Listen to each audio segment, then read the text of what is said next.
program ya chancha ate wiki eno yegenda okubeera nga tuyingira omwaka 2020 mugumu nzikakkana ko nga ngogera 2020 mugumu kubagulitwagala nti 2020 kakati ezo zesala za munaffe oyo ye bwato bwazisabye naffe tugamba kanya kusaba kubanga leero byakusabira nnyo covid yafuka covid bino biri bityo embeera y'omwaka guno yo tetegerekese n'akamu n'akatono naye nga oluyimba lwe lumu lwe twakuba omwaka guli 2019 ne tugusabira era n'agamba abalabe bali wangulwa naye kakati essaala obazaana n'agiramu katono twetaaga tulabe engeri gye tuteekamu essaala zitambule bulungi jakuba ntambula ne muganda Farid Mpaji okuva eri ematanga emasaka ajja kubanga negatakedda edola yakoyekoyemu jakuba yeterezedda embeera esobola okubanga etambula bulungi naye nga omwaka tuguyingira wiiki eno n'agenda okuwerera olwokutaano ate nga tuyingidde omwaka 2020 mu gumu ogulimu ebintu bingi ate ne guno gubaddemu ebintu bingi ebintu ebisinga okuba ebadde bikulu mu guno mubaddemu covid yalidde empanga mu kintu kino kyonna covid yawangazizze omwaka guno gwo tetulina kyetuyinza kugunyumyako kirala covid afuuse covid nno munnange mu mbeera eyo n'atutwalako abalungi n'ababi kubanga ababi sibamanyi neguyinza okumanya omubiiwo covid atutteko katugambe bantu baffe bonna abalungi abatutte n'ebirala bingi ebitutteko Farid Mpaji salamu alaikum kulikayo matanga navuddeyo naye wabadde murro tewabadde wangu matanga nga bw'omumanyi nti mukugenda wana along the way wagenze speed muzeeyi wange teyabadde teyewulira bulungi mugonvugonvu ali matanga awo leka tumusabire mukama Katonda nange nno wiiki yadde etambudde bweto maama naye yagenze nga maama Siira gatawulira bulungi yagenda n'agwa omugulu ne gugiramu katono nebibeera bwebityo naye olunaku lwaluli musujja ne gujja kumuyingirira n'atandika okwogera bino kakati mubeera nga baana balungi kasita omuntu ayogereye emisinde baana bange mujjenze mpulira si kyayina munne kyadde nga syndicate nange wankubiridde nga nange kyendiko ngabo wayi kagende odabe naye ogenda okutuuka yate ulaba alyoke ate byagambye yate yabadde obukadde buno buleeta obuzibu naye Siraaje along the way nga ngenda natuuse ekamengaawo abaana bano baleka bategedde nti eri basazizaamu campaign badde bagenda esembabule n'empigi nga mpita ku mbuutu zikuba ziringa ezakabaka engamba kyekiri wano ebiyitirirwa weebiri ntuuka ekammengo ng'emmamba zisazeeko ngenda okulaba nga Bobi Wine nga bamuyisaawo nokimanyi nti emmotoka za Bobi Wine zafuuka za reedi tezikyali njeru ate Mpaji tebabitegedde tiyagaasi gwe bakuba ennaku zino yabadde mu myufu gwe bazikubye yazifudde kala tiyagaasi omumyufu bali bazirabe bulungi zadde tiyagaasi yabadde omumyufu gwe bazikubye zuzu tezabadde myufu badde ntidde nti omwana omusajja yazifuuyira ddala yabadde tiyagaasi gwe bazifuuyidde kati bali basobola ziraba obulungi nti ze zibadde ono poliisi ezigoberere bwe kyabadde babagobye paka Kampala ne tutwala okusaasira kwaffe Siraaje musajja waffe Ashraf Kasirye abatamumanyi ffe tukuze naye wano nga tukola naye ali myaka gyaffe musajja yasira mu kabusiramu sinayingira ku umma ayina famire ayina omukyala n'abaana abato wamawulire ddala awedde engalo eyakavalinga campaign ya President Museveni akisanje kiwedde amumanyi n'omumanyi erinnya bw'ati abyamuyita mutabuliki musiraamu bamugamba nti yagenze smart yazze ajja kwegatta kuli amumanyi oyo ye Ashraf Kasirye gwe babadde battira e Masaka bamukubye katiyagasi ku mutwe n'alaliira nange nkyajja tunnyonnyola era kati wetwogerera okusinziira ku mbeera eriwo akyali mu intensive care tannafa bagiyita ICU ndowooza omulala musiraamu waffe bamuyita Ali Mivule akola ku NTV okitegeera yakubiddwa ekisambi omulala bamuyita akola ku NBS bamawulire basatu bamuyita maama erinnya ligenze ye ayina ogenda mu sikaani mbw alabe oba okugulu tekwayatise kugamba struggle yabadde struggle Masaka gyotalabanga bamuyita lutaaya lutaya bamita lutaya nenga nyongera okubategeeza bannange tulina okubeera abalamu gwakola omulimu gwo gukole n'obuvunanyizibwa nti bali bokolako omulimu balina okubeera abalamu naawe ali eriraba nti nawe balina okubeera abalamu ffenna tusobole okubeera nga tulonda akalulu tukayitemu bulungi n'emirembe okwekalakaasa nammwe abakwata ebyokulwanyisa obubi n'ogamba essasi lyansumattuse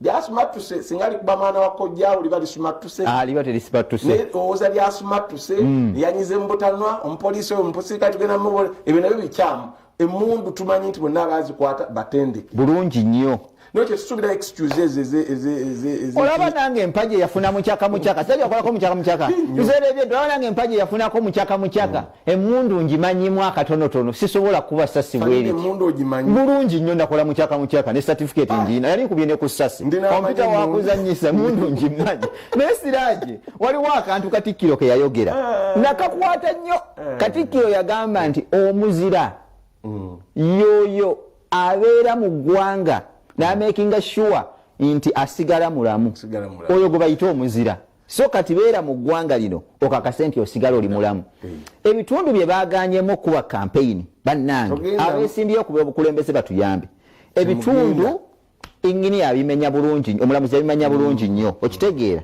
ebitundu ebyo temugenda nalabye mukwano gwange Patrick Amuliati ayagala genda Jinja ejinja baaganyeyo abasajja bano bebagambye ebyo abamu bakoowu akati emundu ajja gikwata nga agayadde ng'alinanga bwatugamba emusumattuka essasi likuba omutwe embeera ereeta bamuvuze ne bamwetolooza paka ku ssezzibwa ne bamusuula bagenda kukolera ku kiragiro ekyalagiddwa nti baganye kampe kati tebaganye nno beesimbyewo bano waggulu yokka neba MP Siraaje beera siria neba MP babakonyeeko eyeesimbyewo district eyo oba mu kitundu kye baganye baganye campaign kati Mpuuge Masaka totawaana kati bo bakigudde kati oli eyo yakiwulidde omukuumaddembe oba omuntu yenna omulala yagamba baganye kakati ojja kwesanga ng'oli mu katu k'ebyo ebintu naye tebaganye okuwagira kyoyagala wagira kyoyagala kyogereko wekyange kyangirawo wekkawekka nekyogereko nokyobaka obusinga ogamba nti obeere mulamu tuleta bannaffe aba Netherlands Democracy Group wamu ne Bukedde TV tugamba olina okubeera omulamu tubulira ennaku 16 okulonda tulonda 14 omwezi ogujja omwezi ogutandika wiiki obudde bwanguyi akalutugenda naye byabakama yalabula n'agamba nti si buli ayina endagamuntu ng'eyange nti ojja kulonda bakwetaaga okubeera ku register okulonda eyo nga tubivuddeko covid atabuse bannaffe abali e Bulaaya abayingidde feezi naye feezi ozati bannasayansi feezi tebazipapya ffe netuzigenda mu mangu kubanga tuli mu feezi fo naye feezi endala eyo empya ejja bagibala Siraaje abasajja nadde njogerako ne mukwano gwaffe Ronald Kato yagenda ali France gyakolera nabadde njogerako ne Ronald Kato nagamba nti abasajja abazungu bano basooka ne bagaya obulwadde bwa covid nga bagamba nti bwe bulwadde obutera okuluma Abafirika nga siriimu waba abazungu siriimu tebamumanyi nga Ebola polio bo tebabimanyi okitegeera naye bwe bakitegedde nti obulwadde buno buli serious yangambye nti France okukwata nga totaddeeko mu masiki euro 35,000 ye fine gye bakuba kati bino bye batera okulaba wano mu Kampala nga batera okukwata abantu mbutolina masiki ne bakusiba oba ne bakutanza bannanga obulwadde gye buli serious ngamba phase 4 yeringanga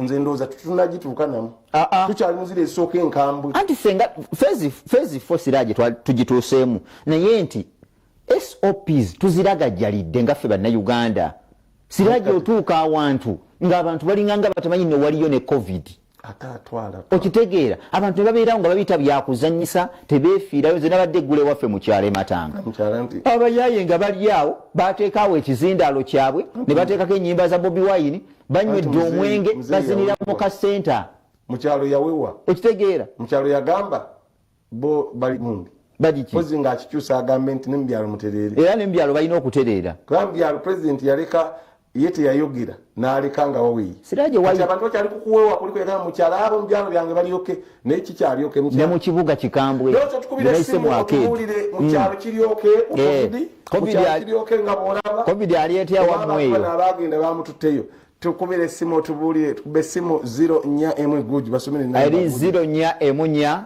33 7 8 041 33 7 8 yesimu goboita. Hello Vira TV otubulya ne joli nenda kwengejeza abaddemu tuli covid eyo kiri kitya. Hello Banange muri mukyatiraje ne pasiti mpaji tuli bulungi bu telefono mutayi badde bali ruzinda banange ne mukyalo tekikyali okay era ne covid jali banange bannayuganda mwekuume muteeko masiki mwena banayi kansala Vincent Mayanja abatumidde ow'ekibu mutulabire. Hello Vira TV. Hello oli utya uliriddawa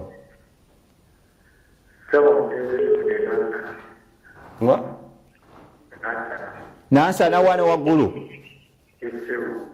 nansana kibugamu naye nga mukyalo kyamuwuliza covid yo mukyalo ali ekyalo kyakamanga ekyo tekibadde nabuddewo embaale naye ebyalo ebigadde eby'ekijjudde covid bannaye abantu balina okwebereramu kwambala masiki. Okay. Hello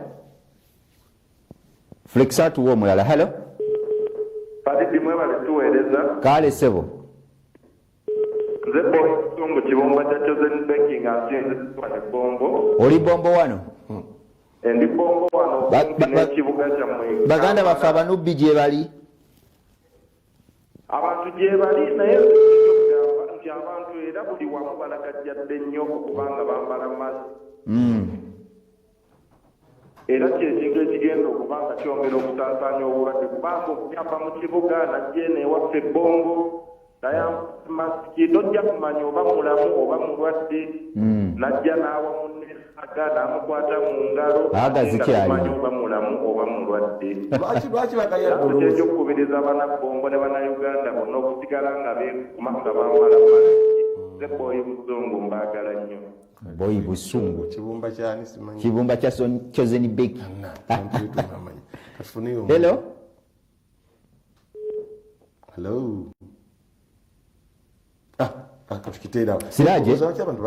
Siraje kisinza okugayaza abantu naye nga waliwo abatagayadde akati tonsembera beeri wano nze nalaba omusajja ali serious.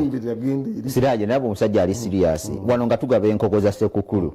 Omusajja yajja ku reception wali agenda okulaba nga abantu abaliwo bangi n'asooka n'afuluma n'agamba wano tusobola kubeerawo abantu tuyitiridde obungi nze kansooka enfulume njja kudda nga tufunye space nga zera tubatwala wali mu tent ne batuula wali abasitudye bali abali serious naye ekisinza okuleetera abantu okulabika nti no bagayala ndowooza tebannafunawo buzibu. Nze Siraje nakaziika ab'enganda anti bo bennyini mu famire zaabwe kyenjagala okulaga tize nakaziika ab'enganda zange basatu abafudde covid naye ekisinga okutiisa ku covid kuno be basajja okujja ffe twamanyira okunaaza omulambo gwaffe ne tumala ne tuguzinga ne tugusaalira abagwinako oluganda olwama ne bayisaako akanyirikisi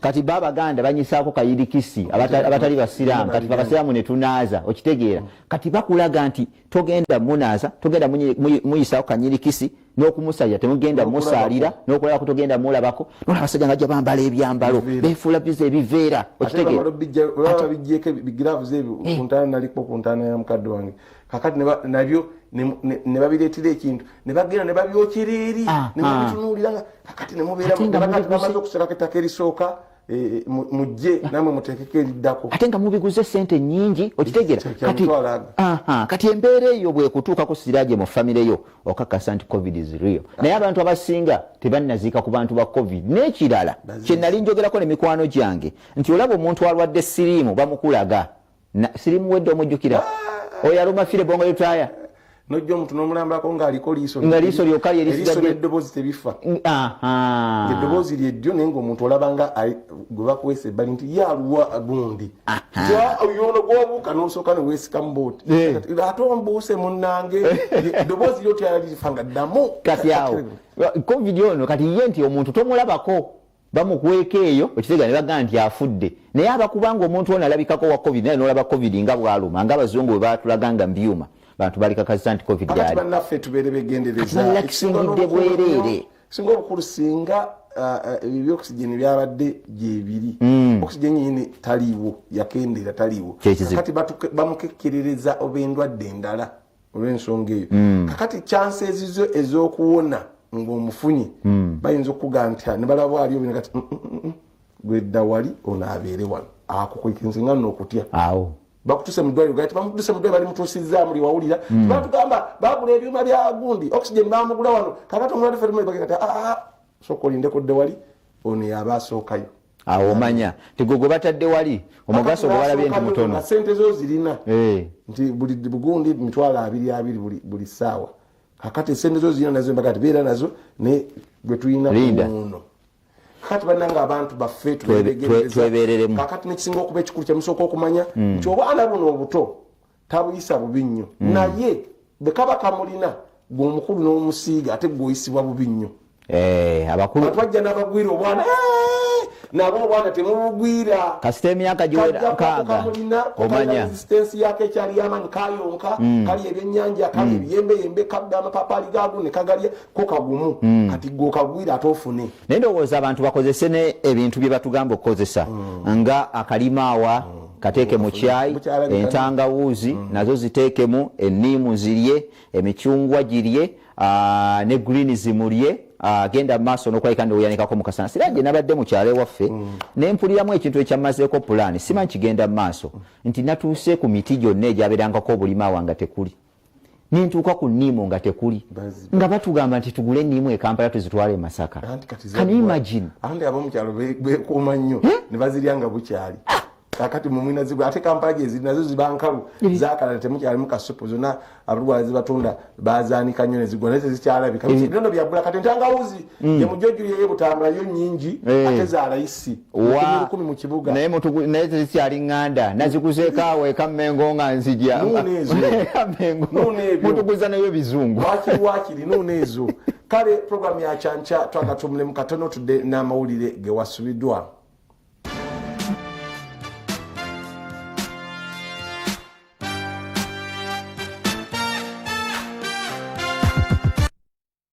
tutandikiddewo akulira ekibiina kya National Unity Platform Robert Kyagulanyi Ssentamu ayimiriza campaign z'oluvannyuma lw'omu ku bannamawulire be Ashraf Kasirye okukubibwa akakebe katiya gas ku liiso kyokka mu kumuleeta mu ddwaliro e Lubaga ate emmotoka y'amagye erinnye omu ku bakanyama badde bamukuuma Francis Senteza n'emufotola asoose kukubibwa abamilitale katugendeyo tulabe. Robert Kyagulanyi Ssentamu nga tannagenda kunoonya kalulero ng'azookedde mu kwetaba mu kusaba okubadde okereza enkulu ey'ekitovu nga kulemiddwa mu Reverend Father Ronald Ssekanjako nga yambibwako bafaaza abalala.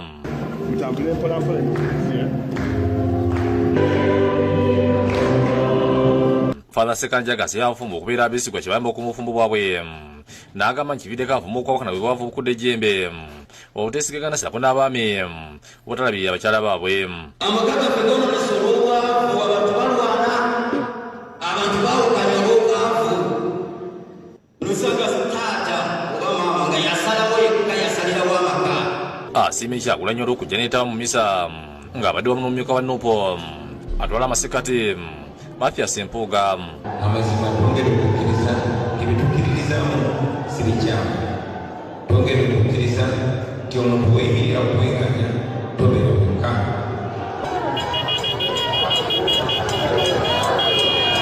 Emisa oluwedde Kyagulanyi yegattiddwa akavugizi n'agenda okulinnya akalulu ng'ayise Masaka. Abadde atuuka ekyabakuza asenze poliisi n'amagye bagadde oluguudo luyingira disitulikiti y'Erengo n'abalagira okuyita mu byalo. Poliisi olulabye nga baganye n'etandika okupakuma mu mazzi agasibwa ne tiyagaasi okubagombolola.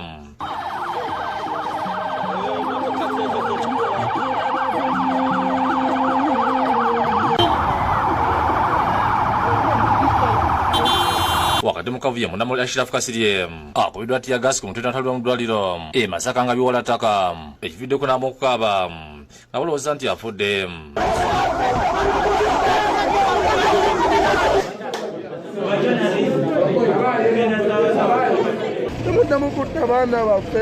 Omuntu gw'obulookinze ekkubo n'omuga atogenda eno n'asalawo akwata eri omulagidde okukwata ate oluvannyuma lw'okukkiriza ekiragiro kya poliisi ate n'obeera nga gwawo kwegamba omusasuzaamu ate bukuba masasi.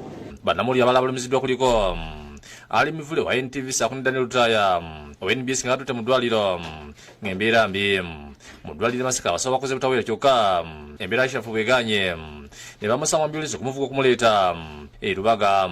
Ali mivule Lutaya banyumidde engeri yabakubyeyo ne bategeeza nga bagenda okuloopa buli musirikale yende enyigidde mu kubakuba.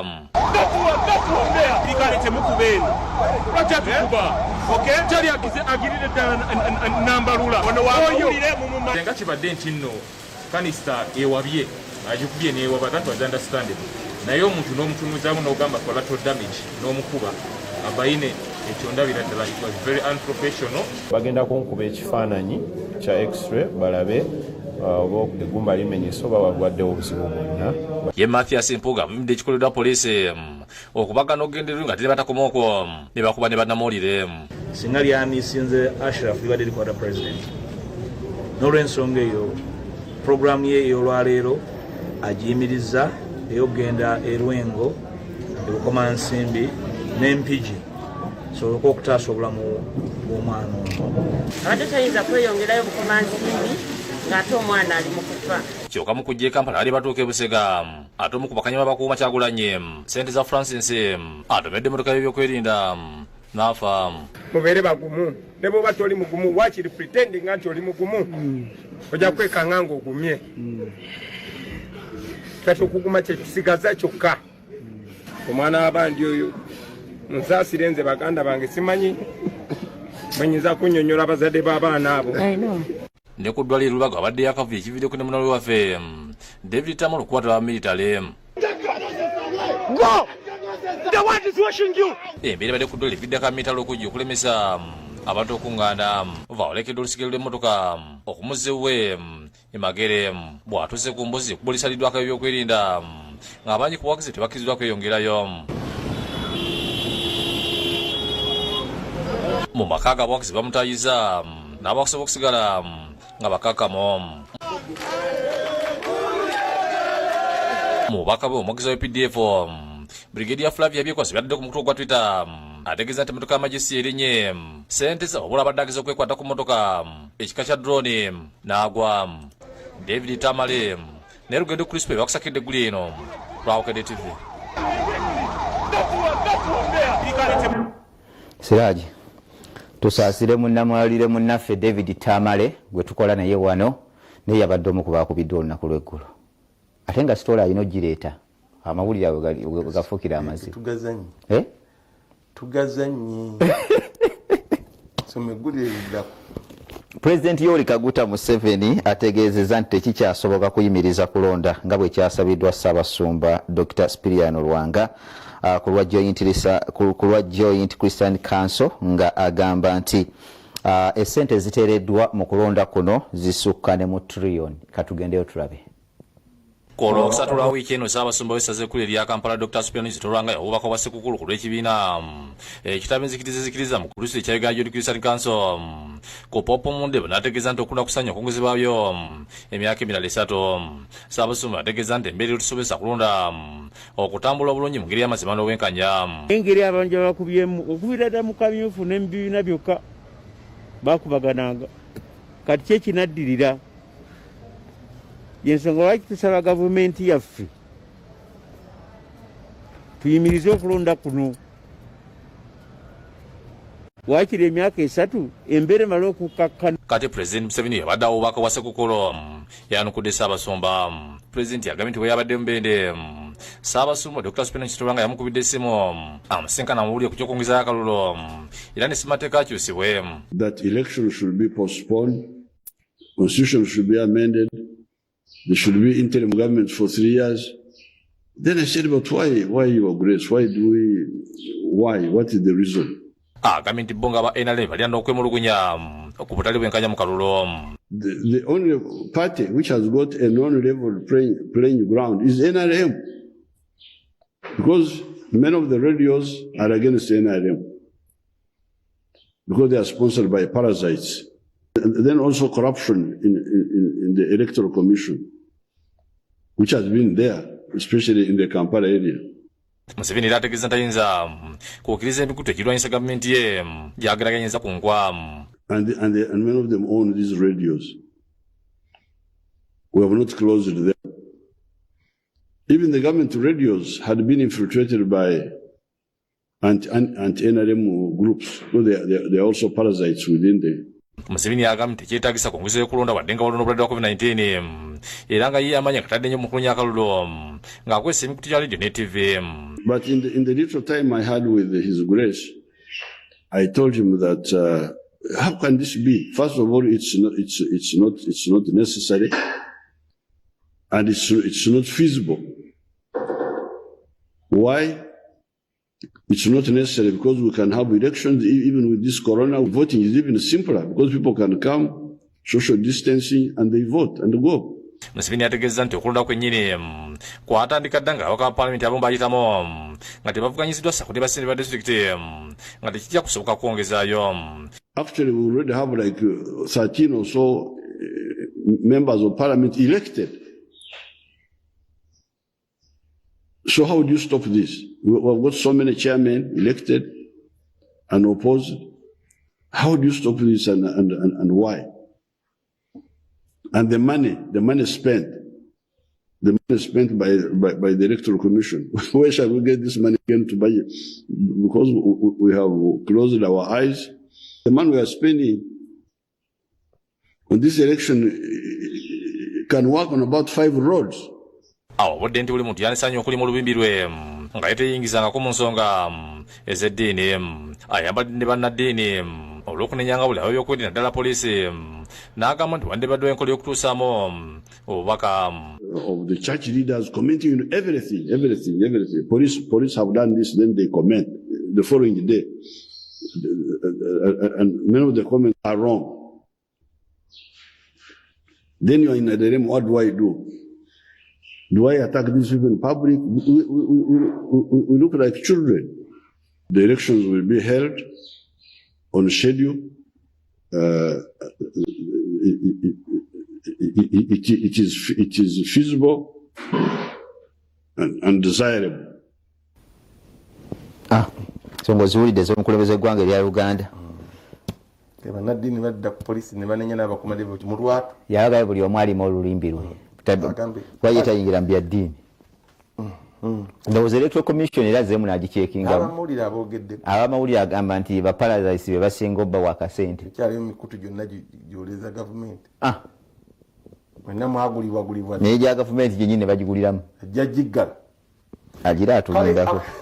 Akwatidde ekibiina kya FDC Engineer Patrick Amriat Bendera yakwatiddwa era nga ali yabadde ayolekera Jinja okunoonya akalulu. Disitulikiti eno y'emu ku ezo ssentebe w'akakiiko k'ebyokulonda omulamuzi Simon Byabakama ze yayimirizaamu campaign olw'obulwadde bwa COVID okubeera nga atya nti buyinza okusaasaana. Jimiza bayimiriza disitulikiti 18 omutajja kuddamu kubeera muwadde ka campaign n'akamu katugende. Webokeredde nga yini ya Patrick Amuriat akwadde ekibiina kya FDC Bendera mutakwekereza yawulidde St. Joseph Esangibwe Lubaga mu kamuli okwetaba mu misa.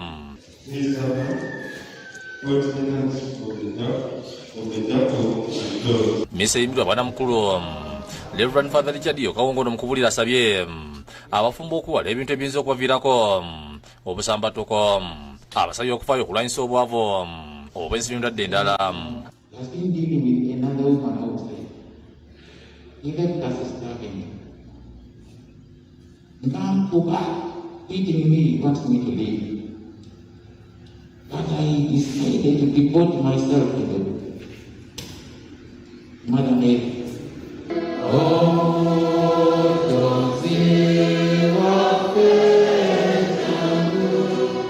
Continue to protect him and his team against the dangers in this exercise of campaigns. And our theme this particular campaign and my presidency is building a new Uganda. Amulyato oluvudde natandise okutalaga ebitundu ebyenjawulo okubadde n'okwetala muddwayo mugesa jati Rehema Watonguli yafuubulira COVID-19 omwezi oguwedde. Vapo ayolekedde ebitundu ebirala ng'asookedde Kamuli ku kisaawe kya Kidiki namwenda ngeri babaniriza wano po abasibi olw'omukwano gwe bamulaze n'abasaba okumulonda akole ku bizibu byabwe. Mukomewo wano banange temutya obedda gyayite Kamuli poliisi emutangire okugesa amakubo agamu nga bwakuza okuyita mu byalo. Amuli ati abadde ayorekera ebitundu by'ejjinja gyabadde agenda okuba kampeyini poliisi nemusala kuteeka bangali nga bamugoba emisinde.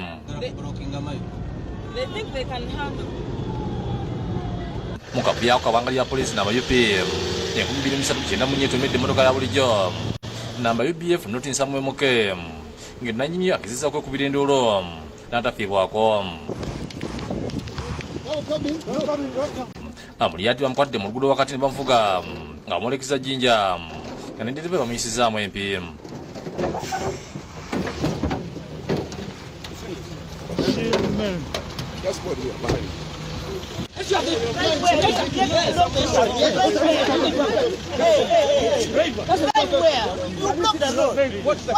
Oluto Ssejjinja Power bamuvuza bamwolekeza ebitundu bya Kampala kyokka bamutusiza kusezibwa bamulagidde okufuna emmotoka ya poliisi bwe bamuleetedde. Wabadde okwenyola kyokka abasirikale abasajja ne bamulemwa ne wabaawo omukazi abadde mugoyisa bulijjo nga yambadde nga komando n'amusikira ekireetedde Power okwenyola naye.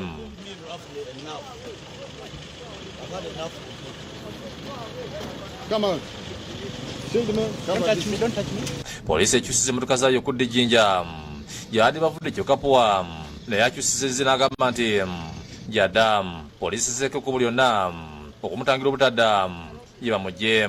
Bino kireesebwa akalipagano k'ebiduukira poliisi egenza okulanga okubulizibiddwa bwetyo n'emmotoka neyeeyongerayo. Waliwo emmotoka ekika kya Primo namba 8591 abali basizako nakifuma ne babooza abagibadde mu kibadde kirondolesa Power era omugoba bamuyisizaamu empi n'ebikonde.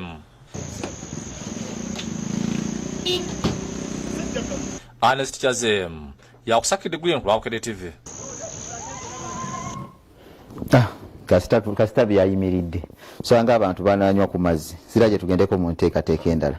Abannabyabufuzi bakyakubagana Empower ku akakiiko k'ebyokulonda okuyimiriza kampeyini mu disitulikiti 13 olwa bulwadde obwa COVID-19 wabula ye munnamateeka wa NRM gwe bayita Oscar Kihika avuddeyo n'agamba nti akakiiko tekalina tteeka lyekamenye okuyimiriza kampeyini zino.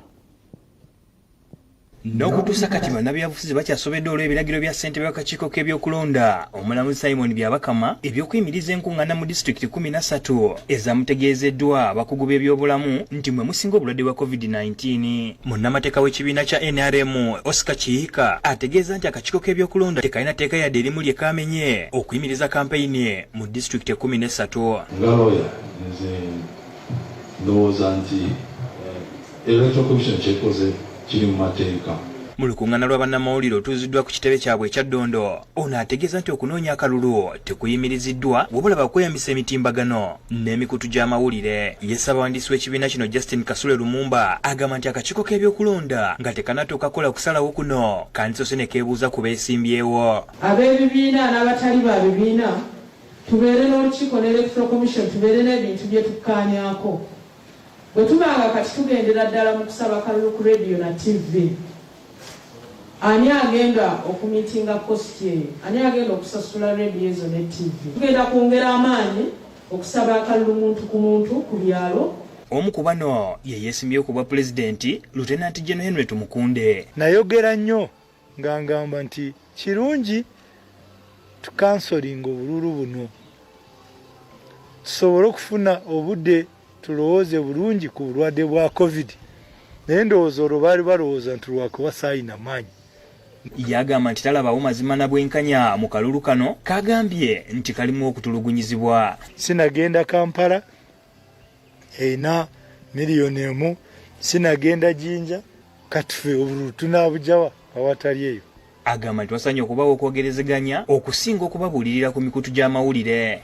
Lwakuba nze ndaba ebintu bijingirira nnyo, kijja kukkiriza nti ekinaavaamu nze nga sigenze Wakiso, sigenze Kampala. Tumukunde agamba nti kati akalulu kano tekalina njawulo n'ako akaliwo mu DR Congo. Abagamba nti awalina olutalo ne bawaleka ne bagamba balamukube, bwe kyaggwa ne bagamba nti awasigaddeyo tewakyakyusa ku result y'akalulu. We can imagine. Tulaba abantu bangi mu programs ez'enjawulo, baza kuziika, obaza amasanyu, obaza mirimu, ng'abantu bangi nnyo abalimu.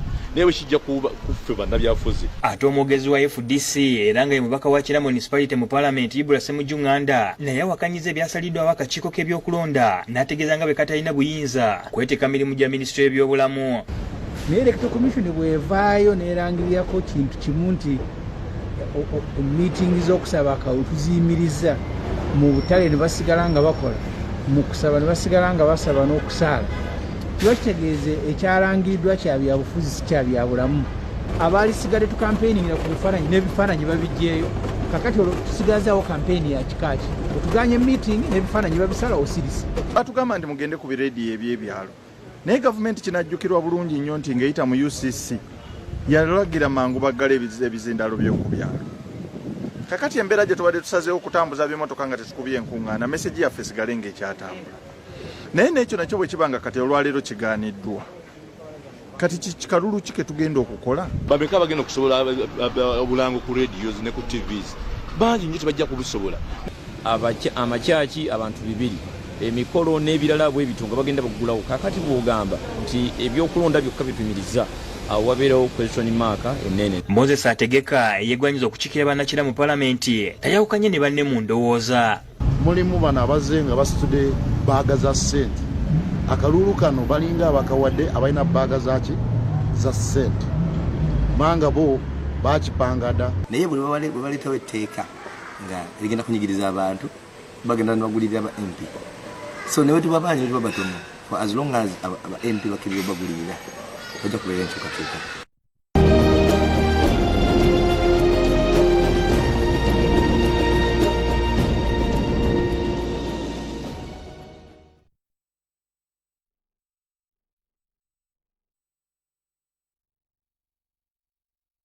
Eko wabula ennaku 16 tusobole okubeera nga tukuba akalulu ako lw'ennaku eziddako ezo bitambule mpola naye mpola nyongera okubategeeza nti tulina kukuuma mirembe gy'oba otwala banafe aba Netherlands democracy multi-party democracy bebatugamba governance bebatugamba naffe Kwogere TV negakuuma emirembe olina okubeera omulamu osobole okulonda akalulu ate olina okusigalawo okole n'emirimu gyo ebintu bitambule. Covid gyali twongere okubeera nga twerinda tuba tugenze ate mawulire gaffe buli ggwanga nago tusobole okubeera nga tugategeera. Tutandikire wali mu ggwanga erya America. Trump wiiki ewedde yali yagaana okuteeka omukono jjukira yakyali president alina okuteeka omukono ku budget ya USA y'eggwanga esobole okubeera ng'etambula era budget gye bamuwa yali ya trillions za $2 n'obuwumbi 3. Kakati n'agamba yali egeze nnyo olwa enteekateeka ya COVID mwe mwali okusasula okubawa billions 9 eza $, baliyirire businesses